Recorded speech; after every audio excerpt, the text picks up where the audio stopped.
미국 정부가 돈을 풀어 경기를 살리는 정책, 즉 양적 완화 정책을 끝내기로 결정했습니다. 이제 관심은 금리를 언제 올리느냐, 여기에 모아지고 있는데 뉴욕 연결하겠습니다. 이현주 특파원. 네, 뉴욕입니다.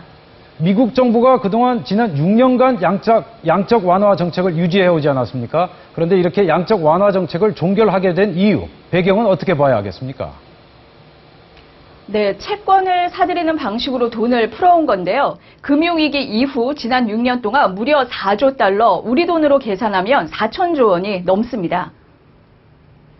지난해 이후 미국 경제 성장률은 대체적으로 견고한 성장세를 보이고 있고 실업률은 6% 아래로 떨어졌습니다. 더 이상 돈을 풀지 않아도 된다는 자신감에 양적 완화 종료를 선언한 겁니다. 이제 관심은 금리 인상 시점과 속도입니다. 연준은 상당 기간 0에 가까운 초저금리를 유지하겠다고 밝혔지만 각종 지표가 더 빨리 목표치에 접근하면 금리 인상이 빨라질 수 있다는 단서를 달았습니다. The slightly more hawkish tone in today's statement had markets start to pull it back towards the midpoint of next year. 미국의 금리 인상 시기가 앞당겨질 수도 있다, 이런 뜻인데, 자, 그렇다면 앞으로 세계 경제는 물론 우리 경제에 어떤 영향을 미치겠습니까?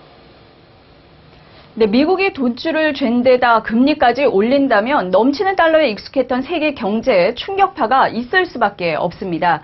우리 경제는 비교적 안정적이라는 평을 받고 있지만 안심할 수는 없습니다.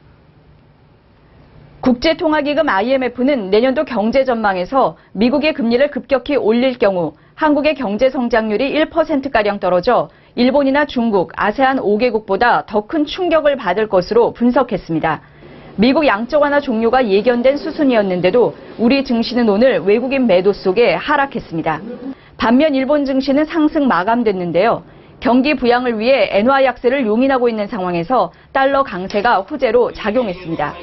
우리로서는 달러 강세와 엔화 약세를 함께 경계해야 하는 상황이 된 셈입니다. 뉴욕에서 MBC 뉴스 이현주입니다.